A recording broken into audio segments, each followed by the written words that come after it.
Este video es una continuación del video sobre el manejo de la disciplina en el aula, dirigido a profesores escolares, en el que se hablaba sobre las reglas y los reforzadores. Ahora voy a tocar un tema no menos importante, que es el del castigo. Es importante tener presente que las conductas perturbadoras siempre van a existir, aun cuando se apliquen las consecuencias positivas. Y es en este punto en el que se tiene que otorgar el castigo. El castigo tiene que ser utilizado como último recurso frente a las malas conductas de alta frecuencia e intensidad. Pero aún así tiene que ser breve, tiene que ser leve y hay que combinarlo con técnicas positivas. Ante las malas conductas menores, lo más eficaz para que desaparezcan es ignorarlas. Por ejemplo, a menudo hay estudiantes que con el afán de llamar la atención del profesor hacen comentarios impertinentes, como preguntar en plena clase ¿cómo se llama el portero de Alemania? Este tipo de comentarios es mejor ignorarlos, porque si se les da importancia, se está reforzando la conducta de los comentarios impertinentes. Es decir, aumenta la probabilidad de que este u otro niño lo sigan haciendo. Por el contrario, al niño de los comentarios impertinentes es importante felicitarlo cuando muestre un buen desempeño o esfuerzo, y así va a estar motivado a llamar la atención de manera positiva y productiva. Ahora bien, hay que tener cuidado con ciertos aspectos cuando se ignora. Por ejemplo, si usted ignora a veces las interrupciones imprudentes, pero otras veces ya no se contiene más y las recrimina, está generando un refuerzo intermitente. El refuerzo intermitente es el más poderoso de todos. Los casinos y las casas de apuestas, de hecho, viven de él. Entonces, usted con el refuerzo intermitente lo que está haciendo, o lo que haría, no sería disminuir la conducta problemática, sino incrementarla. Además, si hay otros alumnos que están reforzando las conductas perturbadoras, no va a servir de mucho que el profesor las ignore. Por otro lado, si los comentarios inoportunos implican molestar a un compañero y usted los ignora, entonces va a generar un poco de resentimiento. Existen también otros medios no verbales para eliminar las malas conductas menores. Por ejemplo, si dos estudiantes están conversando y usted se para justo al costado de estos dos estudiantes, ellos inmediatamente después van a dejar de conversar. Si hay un grupo de alumnos conversando y usted interrumpe su explicación y se queda totalmente en silencio, los demás alumnos les van a exigir a los que estaban conversando que se callen, generando así una suerte de castigo social. También puede establecer contacto visual con el alumno que está distrayendo o pedirle que le explique a todo el salón lo que acaba de enseñar, pero sin avergonzarlo cuando su respuesta no sea la adecuada. A veces se da que hay chicos muy listos que acaban los problemas o los ejercicios muy pronto y entonces se aburren y empiezan a distraer a los demás. En estos casos es útil pedirles que ayuden a un compañero o reenfocar su atención en una actividad para ellos desafiante. Se forma una situación grave cuando los profesores tienen la idea que gritando a los alumnos estos se van a comportar mejor. Esto para lo único que sirve es para que los profesores puedan desahogarse en ese momento, botar la rabia, pero a la larga el comportamiento del salón no va a ser mejor. Esto va de la mano de cómo interprete el profesor la mala conducta. Cuando el profesor interpreta la situación con ideas tipo yo no tendría por qué estar lidiando con este tipo de cuestiones, este niño me quiere hacer la vida imposible, se ha propuesto molestarme deliberadamente, solamente quiere hacerse el payaso y llamar la atención, etc., es bastante probable que el profesor eventualmente reaccione iracundo. Y es muy probable que al niño problema ya lo hayan hecho sentir durante largo tiempo que es indeseable. Él debe haber interiorizado Creencias como soy indeseable, nadie me acepta, nadie me quiere, soy malo, y de cierta forma busca desquitarse contra eso, ¿no? Salvo los casos de desórdenes neurológicos, como por ejemplo el trastorno por déficit de atención con hiperactividad, los niños suelen ser un reflejo de lo que ocurre en sus hogares. Entonces, mientras más se le señale, se le critique, se le censure, más se hunde su autoestima y más conductas perturbadoras va a realizar. O bien porque alberga la cólera de sentirse indeseable y quiere vengarse, o bien en un desesperado intento por ganar aprobación. Pero lo que va a conseguir es todo lo contrario, más críticas, peor autoestima, y bueno, de esta manera se forma un círculo vicioso. El colegio deberá ser para esta clase de niños su refugio y el lugar donde se sienten aceptados y conviven en un entorno positivo. El castigo, como se suele emplear en las escuelas, en los hogares, simplemente no funciona, porque le indica a los niños lo que deben dejar de hacer, que probablemente ellos ya sabían, pero no les enseña lo que sí deben hacer. Hay que aclararle al alumno lo que debió hacer en lugar de la mala conducta, y cuando aparezcan luego tales actos deseables, es importantísimo reforzarlos. El castigo por sí mismo no genera ninguna conducta positiva. Por eso mencionaba la importancia de las reglas en el salón de clases en el video anterior. De manera tal que cuando el profesor castigue, haga alusión a la regla incumplida, y el alumno ya sabe de antemano cuál va a ser la consecuencia si actúa indebidamente. Asimismo, tiene que saber qué conductas realizar para ganar de nuevo el reforzador que ha perdido con el castigo. El castigo asimismo suele centrar a los alumnos en las consecuencias que tienen sus actos sobre sí mismos, en lugar de pensar en los efectos que acarrean en los demás. Habría que hacer un viraje en el discurso del castigo para que, reflexionando en cómo impacta en los demás la conducta de uno, se fomente la empatía y la compasión por las demás personas. El castigo presenta una serie de problemas aparte de los ya mencionados. El castigo no elimina la mala conducta. La mala conducta se sigue realizando cuando el castigador no está presente. El castigador, si es temperamental, puede tomarse como un modelo de conducta agresiva.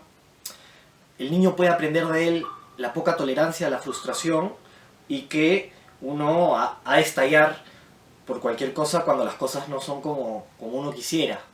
Asimismo, el castigo genera tolerancia, es decir, cada vez se va a necesitar una dosis más alta de castigo para que sea efectivo. Incluso en los hogares donde se golpea a los niños, llegado un momento, los golpes que se daban ya no van a ser suficientes para que el niño no se porte mal. Va a hacer falta mayor cantidad y fuerza en la paliza. Y aparte del resentimiento y el modelaje que ya había mencionado, esto genera 10.000 efectos negativos más. Aparte que se puede generar una suerte de lucha de voluntades. Si un niño siente cólera ante una figura de autoridad que percibe como opresora, el niño va a intentar disgustarla, aunque esto traiga consecuencias negativas para el niño mismo. Muchos niños se exponen al maltrato, incluso físico, con tal de molestar, mortificar a la figura que ven como opresora. Porque cuando la ven furiosa, ya ganaron, ya se sienten regocijados, independientemente de lo que a ellos les pase. Bueno, entonces, ¿cómo se debe castigar? ¿Qué hay que hacer? A ver, en primer lugar, cuando se aplican reprimendas, es importante desaprobar la conducta y no el niño. En ese sentido, no es lo mismo, por ejemplo, decirle a un niño, eres un abusivo, que decirle, no te voy a permitir que golpees a tu compañero. Además, hay que evitar la vergüenza potencial de las reprimendas fuertes en público. Estas no disminuyen la mala conducta, la aumentan, o la mantienen al menos. ¿Por qué? Ya sea que porque los alumnos disfrutan del reconocimiento de su mala conducta ante sus compañeros, o porque no quieren que sus compañeros los vean perder ¿no? A los que son recriminados en público, estos no quieren que sus compañeros los vean perder frente al profesor. En un ambiente positivo y cálido, las reprimendas leves y en privado sí son efectivas. Los castigos tienen que ser prácticos. Expulsar a un alumno del salón no necesariamente es práctico. O sea, en el momento va a ser útil para que el profesor pueda dictar su clase tranquilo. Pero esto a largo plazo no va a generar una mejora en la conducta del salón. Hay alumnos que se sienten tan frustrados por no entender nada en una clase que a propósito hacen cosas para que los voten. Otros por ganar popularidad. Había un caso de un chico que le gustaba que lo manden al director, porque el director, después de una breve reprimenda, lo trataba con afecto, le aconsejaba. La idea de expulsar a un niño del salón es más para primaria, porque de lo que se trata es que el niño se vea privado de todos los reforzadores que hay en el salón por un momento. Entonces, habría que poner al niño en una habitación vacía y aburrida para él, pero por un tiempo breve. Si es que un tiempo fuera breve no genera resultados, uno más largo no lo va a hacer y habría que cambiar de estrategia.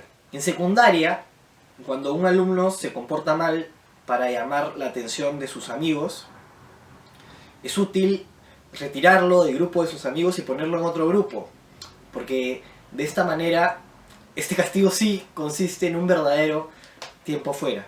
Un método más o menos estandarizado de corrección sería: en primaria, ante la primera falta, un recordatorio de las normas de clase; ante la segunda, estar 5 minutos apartado; ante la tercera, 10 minutos apartado; ante la cuarta, llamar al director; y ante la quinta, a los padres.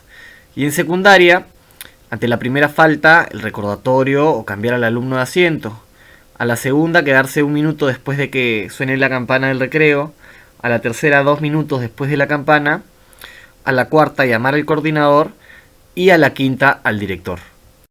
Cuando se aplica un castigo, ha de aplicarse de una manera afectivamente neutra. Es decir, uno ha de permanecer tranquilo, pero firme, sin una actitud de represalia ni un tono de venganza. Además, tiene que ser constante. No se puede castigar a ciertos alumnos por determinada conducta y en otra ocasión no castigar a otros alumnos que incurran en la misma conducta. Para que sea útil, el castigo no se puede abandonar y antes de él hay que dar como máximo una advertencia, porque si no, el chico puede interiorizar que las supuestas consecuencias de su conducta o no van a llegar, o no van a llegar tan pronto, o van a llegar pero no van a ser como se anuncian, porque se pueden ir antes, o qué sé yo, y entonces interpreta que tiene chance de poder desacatar las normas varias veces antes de que aparezcan las supuestas consecuencias, ¿no?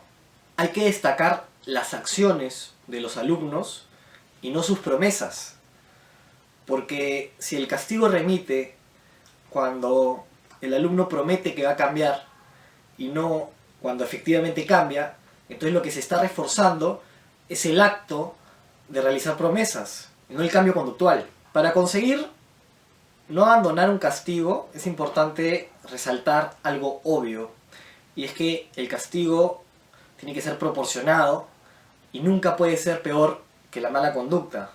O sea, a un niño que hace un comentario, una pregunta impertinente en mitad de la clase no se le puede castigar todo un año sin recreo.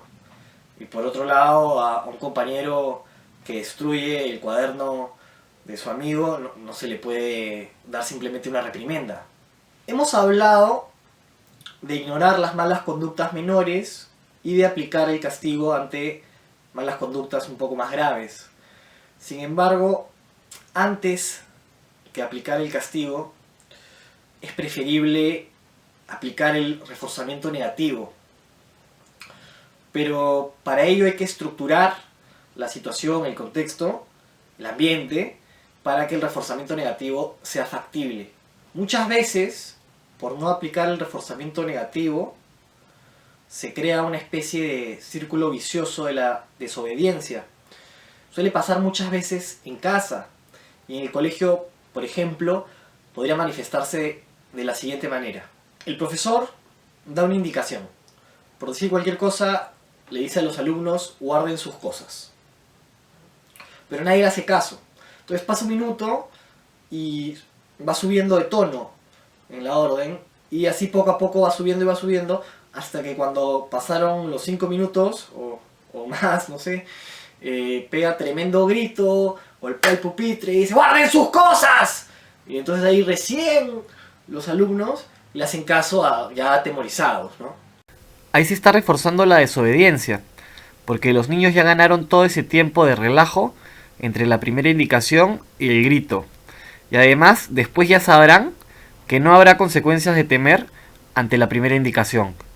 Si el profesor, en lugar de hacer eso, dijera, cuando estén guardadas sus cosas en el armario y todos estén listos en su sitio y en silencio, vamos a poder salir y mientras tanto iremos perdiendo nuestro recreo, entonces no pasaría todo eso. La situación sería distinta. Ese es el reforzamiento negativo. El reforzamiento negativo consiste en poner a los estudiantes en situaciones ligeramente desagradables, de manera que puedan escapar cuando su conducta mejore.